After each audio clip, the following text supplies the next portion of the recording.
or what you may want me to think you are. It is evident in how I actually experience you. Your character is constantly radiating, communicating. From it, in the long run, I come to instinctively trust or distrust you and your efforts with me. If your life runs hot and cold, if you're both caustic and kind, and, above all, if your private performance doesn't square with your public performance, it's very hard for me to open up with you. Then, as much as I may want and even need to receive your love and influence, I don't feel safe enough to expose my opinions and experiences and my tender feelings. Who knows what will happen? But unless I open up with you, unless you understand me and my unique situation and feelings, you won't know how to advise or counsel me. What you say is good and fine, but it doesn't quite pertain to me. You may say you care about and appreciate me. I desperately want to believe that. But how can you appreciate me when you don't even understand me? All I have are your words, and I can't trust words. I'm too angry and defensive, perhaps too guilty and afraid to be influenced, even though inside I know I need what you could tell me. Unless you're influenced by my uniqueness, I'm not going to be influenced by your advice.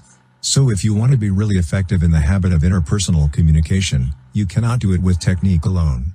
You have to build the skills of empathic listening on a base of character that inspires openness and trust. And you have to build the emotional bank accounts that create a commerce between hearts. Empathic listening. Seek first to understand involves a very deep shift in paradigm. We typically seek first to be understood. Most people do not listen with the intent to understand, they listen with the intent to reply. They're either speaking or preparing to speak. They're filtering everything through their own paradigms, reading their autobiography into other people's lives. Oh, I know exactly how you feel. I went through the very same thing. Let me tell you about my experience. They're constantly projecting their own home movies onto other people's behavior. They prescribe their own glasses for everyone with whom they interact. If they have a problem with someone, a son, a daughter, a spouse, an employee, their attitude is, that person just doesn't understand. A father once told me, I can't understand my kid. He just won't listen to me at all. Let me restate what you just said, I replied. You don't understand your son because he won't listen to you? That's right, he replied. Let me try again, I said. You don't understand your son because he won't listen to you? That's what I said, he impatiently replied. I thought that to understand another person, you needed to listen to him, I suggested. Oh, he said. There was a long pause. Oh, he said again, as the light began to dawn. Oh, yeah. But I do understand him. I know what he's going through. I went through the same thing myself. I guess what I don't understand is why he won't listen to me. This man didn't have the vaguest idea of what was really going on inside his boy's head. He looked into his own head and thought he saw the world, including his boy. That's the case with so many of us. We're filled with our own rightness, our own autobiography. We want to be understood. Our conversations become collective monologues, and we never really understand what's going on inside another human being. When another person speaks, we're usually listening at one of four levels. We may be ignoring another person, not really listening at all. We may practice pretending. Yeah. Right. We may practice selective listening, hearing only certain parts of the conversation. We often do this when we're listening to the constant chatter of a preschool child.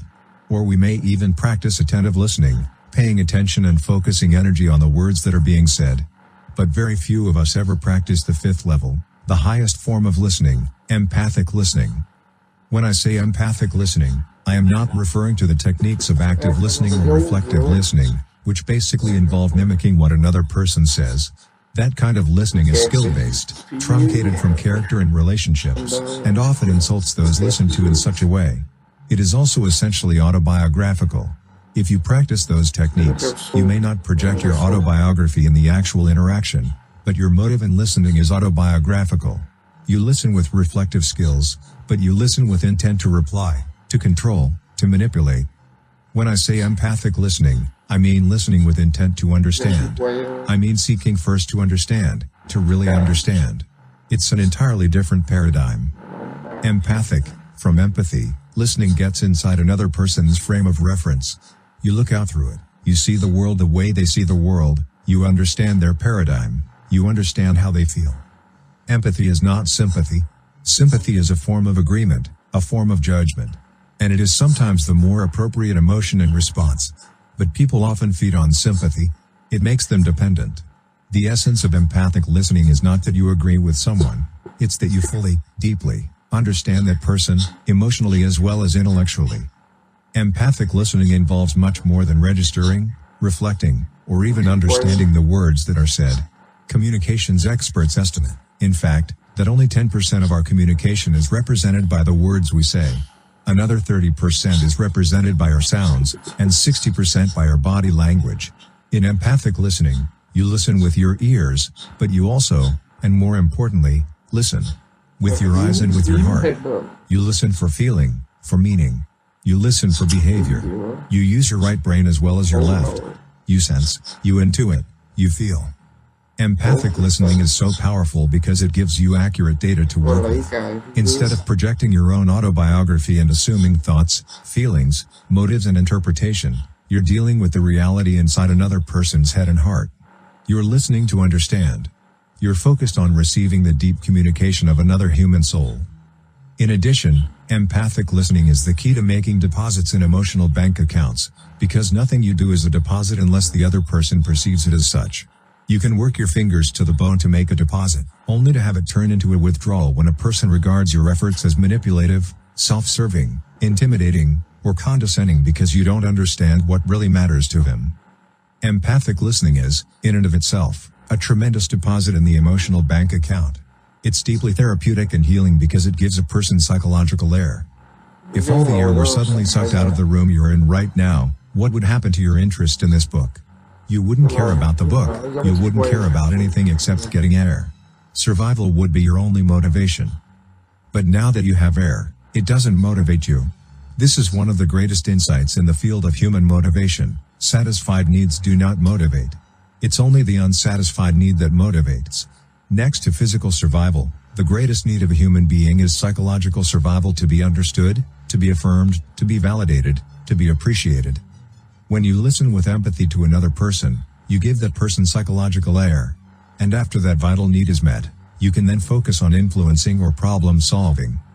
This need for psychological air impacts communication in every area of life. I taught this concept at a seminar in Chicago one time, and I instructed the participants to practice empathic listening during the evening. The next morning, a man came up to me almost bursting with news.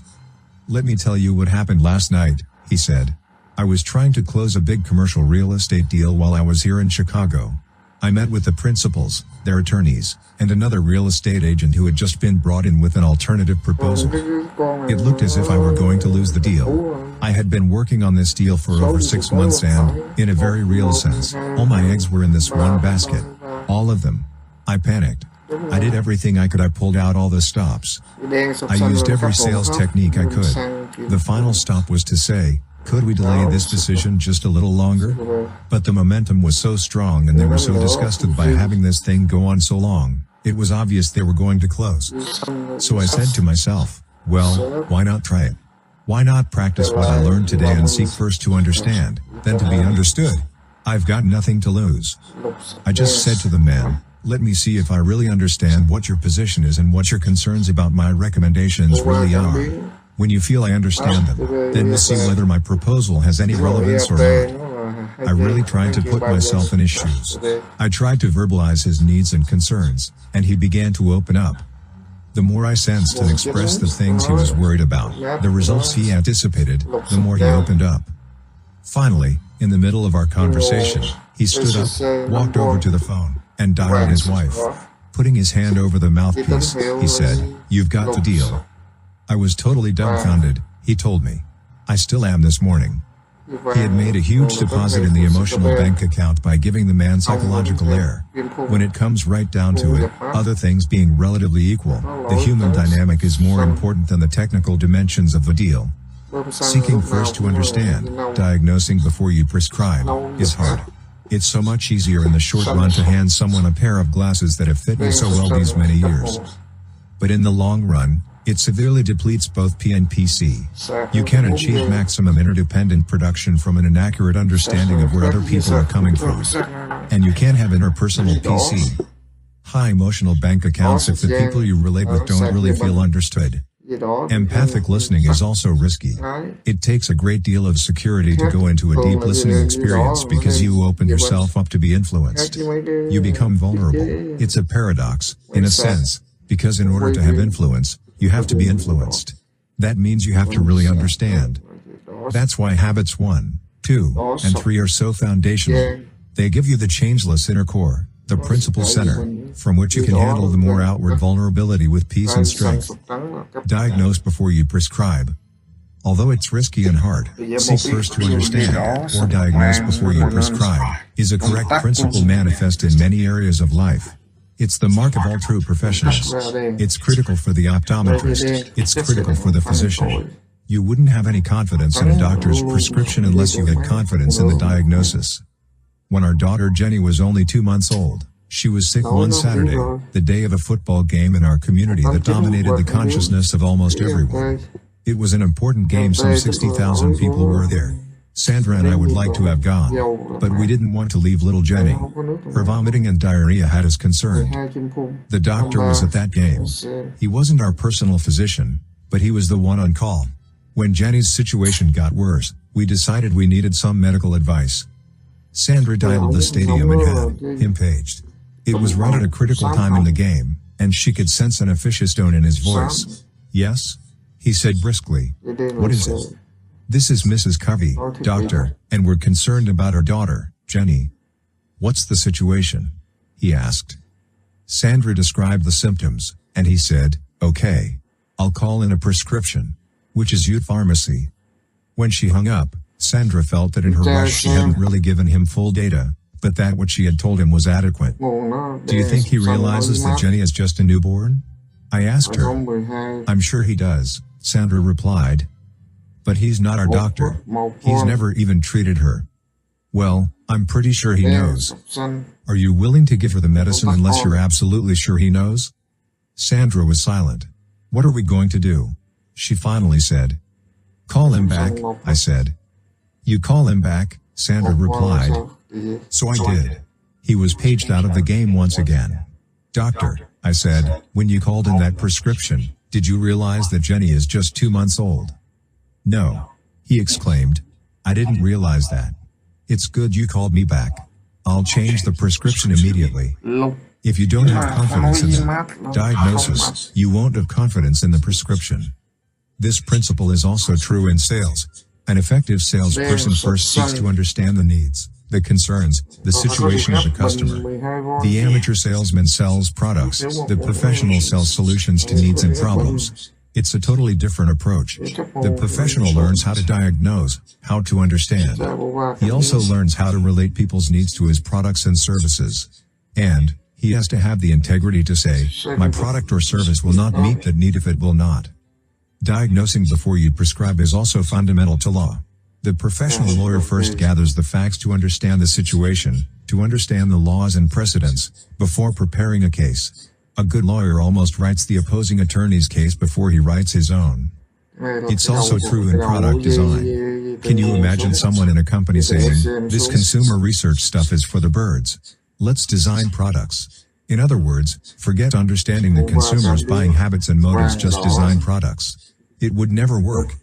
A good engineer will understand the forces, the stresses at work, before designing the bridge. A good teacher will assess the class before teaching. A good student will understand before he applies. A good parent will understand before evaluating or judging. The key to good judgment is understanding. By judging first, a person will never fully understand. Seek first to understand is a correct principle evident in all areas of life. It's a generic, common denominator principle, but it has its greatest power in the area of interpersonal relations. 4 autobiographical responses. Because we listen autobiographically, we tend to respond in one of 4 ways. We evaluate, we either agree or disagree. We probe, we ask questions from our own frame of reference. We advise, we give counsel based on our own experience. Or we interpret, we try to figure people out, to explain their motives, their behavior, based on our own motives and behavior. These responses come naturally to us. We are deeply scripted in them. We live around models of them all the time. But how do they affect our ability to really understand? If I'm trying to communicate with my son, can he feel free to open himself up to me when I evaluate everything he says before he really explains it? Am I giving him psychological air? And how does he feel when I probe? Probing is playing 20 questions. It's autobiographical, it controls, and it invades. It's also logical, and the language of logic is different from the language of sentiment and emotion. You can play 20 questions all day and not find out what's important to someone. Constant probing is one of the main reasons parents do not get close to their children. How's it going, son? Fine. Well, what's been happening lately? Nothing. So what's exciting in school? Not much. And what are your plans for the weekend? I don't know. You can't get him off the phone talking with his friends, but all he gives you is 1- and 2-word answers. Your house is a motel where he eats and sleeps, but he never shares, never opens up. And when you think about it, honestly, why should he, if every time he does open up his soft underbelly, you elephant stomp it with autobiographical advice and I told you so's? We are so deeply scripted in these responses that we don't even realize when we use them. I have taught this concept to thousands of people in seminars across the country, and it never fails to shock them deeply as we role-play empathic listening situations and they finally begin to listen to their own typical responses. But as they begin to see how they normally respond and learn how to listen with empathy, they can see the dramatic results in communication. To many, seek first to understand becomes the most exciting, the most immediately applicable, of all the 7 habits. Let's take a look at what might be a typical communication between a father and his teenage son. Look at the father's words in terms of the 4 different responses we have just described. Boy, Dad, I've had it. School is for the birds. What's the matter, son? Probing. It's totally impractical. I don't get a thing out of it. Well, you just can't see the benefits yet, son. I felt the same way when I was your age. I remember thinking what a waste some of the classes were, but those classes turned out to be the most helpful to me later on. Just hang in there. Give it some time, advisor. I've given it 10 years of my life. Can you tell me what good X plus Y is going to be to me as an auto mechanic? An auto mechanic? You've got to be kidding, evaluating. No, I'm not. Look at Joe. He's quit school. He's working on cars. And he's making lots of money. Now that's practical. It may look that way now, but several years down the road, Joe's going to wish he'd stayed in school. You don't want to be an auto mechanic. You need an education to prepare you for something better than that, advising. I don't know. Joe's got a pretty good setup. Look, son, have you really tried? Probing, evaluating. I've been in high school 2 years now. Sure, I've tried. It's just a waste. That's a highly respected school, son. Give them a little credit, advising, evaluating. Well, the other guys feel the same way I do. Do you realize how many sacrifices your mother and I have made to get you where you are? You can't quit when you've come this far, evaluating. I know you've sacrificed, Dad, but it's just not worth it. Look, maybe if you spent more time doing your homework and less time in front of TV, advising, evaluating. Look, Dad, it's just no good. Oh, never mind. I don't want to talk about this anyway. Obviously, his father was well-intended. Obviously, he wanted to help. But did he even begin to really understand? Let's look more carefully at the son, not just his words, but his thoughts and feelings, expressed parenthetically below, and the possible effect of some of his dad's autobiographical responses. Boy, Dad, I've had it. School is for the birds. I want to talk with you, to get your attention. What's the matter, son? You're interested. Good. It's totally impractical. I don't get a thing out of it. I've got a problem with school, and I feel just terrible. Well, you just can't see the benefits yet, son. I felt the same way when I was your age. Oh, no. Here comes chapter 3 of Dad's autobiography. This isn't what I want to talk about. I don't really care how many miles he had to trudge through the snow to school without any boots. I want to get to the problem. I remember thinking what a waste some of the classes were. But those classes turned out to be the most helpful to me later on. Just hang in there. Give it some time. Time won't solve my problem. I wish I could tell you. I wish I could just spit it out. I've given it 10 years of my life. Can you tell me what good X plus Y is going to do me as an auto mechanic? An auto mechanic? You've got to be kidding. He wouldn't like me if I were an auto mechanic. He wouldn't like me if I didn't finish school. I have to justify what I said. No, I'm not. Look at Joe. He's quit school. He's working on cars. And he's making lots of money. Now that's practical. It may look that way now. But several years down the road, Joe's going to wish he stayed in school. Oh, boy. Here comes lecture number 16 on the value of an education. You don't want to be an auto mechanic. How do you know that, Dad? Do you really have any idea what I want? You need an education to prepare you for something better than that. I don't know. Joe's got a pretty good setup. He's not a failure. He didn't finish school and he's not a failure. Look, son, have you really tried? We're beating around the bush, Dad. If you just listen, I really need to talk to you about something important. I've been in high school 2 years now. Sure, I've tried. It's just a waste. That's a highly respected school, son. Give them a little credit. Oh, great. Now we're talking credibility. I wish I could talk about what I want to talk about. Well, the other guys feel the same way I do. I have some credibility, too. I'm not a moron. Do you realize how many sacrifices your mother and I have made to get you where you are? Uh-oh, here comes the guilt trip. Maybe I am a moron. The school's great, Mom and Dad are great, and I'm a moron. You can't quit when you've come this far. I know you've sacrificed, Dad, but it's just not worth it. You just don't understand. Look, maybe if you spent more time doing your homework and less time in front of TV. That's not the problem, Dad. That's not it at all. I'll never be able to tell you. I was dumb to try. Look, Dad. It's just no good. Oh, never mind. I don't want to talk about this anyway. Can you see how limited we are when we try to understand another person on the basis of words alone, especially when we're looking at that person through our own glasses? Can you see how limiting our autobiographical responses are to a person who is genuinely trying to get us to understand his autobiography? You will never be able to truly step inside another person, to see the world as he sees it, until you develop the pure desire, the strength of personal character, and the positive emotional bank account, as well as the empathic listening skills to do it. The skills, the tip of the iceberg of empathic listening, involve 4 developmental stages. The first and least effective is to mimic content. This is the skill taught in active or reflective listening.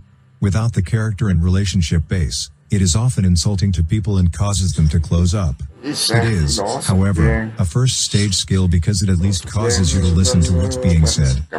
Mimicking content is easy. You just listen to the words that come out of someone's mouth and you repeat them. You're hardly even using your brain at all. Boy, Dad, I've had it. School is for the birds. You've had it. You think school is for the birds. You have essentially repeated back the content of what was being said. You haven't evaluated or probed or advised or interpreted. You've at least showed you're paying attention to his words. But to understand, you want to do more. The second stage of emphatic listening is to rephrase the content. It's a little more effective, but it's still limited to the verbal communication. Boy, Dad, I've had it. School is for the birds. You don't want to go to school anymore. This time, you've put his meaning into your own words. Now you're thinking about what he said, mostly with the left side, the reasoning, logical side of the brain. The third stage brings your right brain into operation. You reflect feeling. Boy, Dad, I've had it. School is for the birds. You're feeling really frustrated. Now you're not paying as much attention to what he's saying as you are to the way he feels about what he's saying. The fourth stage includes both the second and the third. You rephrase the content and reflect the feeling. Boy, Dad, I've had it. School is for the birds. You're really frustrated about school. Frustration is the feeling, school is the content. You're using both sides of your brain to understand both sides of his communication. Now, what happens when you use fourth stage empathic listening skills is really incredible. As you authentically seek to understand, as you rephrase content and reflect feeling, you give him psychological air. You also help him work through his own thoughts and feelings. As he grows in his confidence of your sincere desire to really listen and understand, the barrier between what's going on inside him and what's actually being communicated to you disappears. It opens a soul-to-soul flow. He's not thinking and feeling one thing and communicating another. He begins to trust you with his innermost tender feelings and thoughts. Boy, Dad, I've had it. School is for the birds. I want to talk with you, to get your attention. You're really frustrated about school. That's right. That's how I feel. I sure am. It's totally impractical. I'm not getting a thing out of it. You feel like school's not doing you any good. Let me think, is that what I mean? Well, yeah. I'm just not learning anything that's going to help me. I mean, look at Joe. He's dropped out of school and he's working on cars. He's making money. Now that's practical. You feel that Joe really has the right idea. Well, I guess he does in a way. He's really making money now.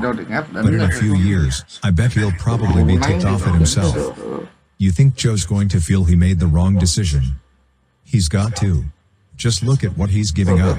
I mean, if you don't have an education, you just can't make it in this world. Education is really important. Oh, yeah.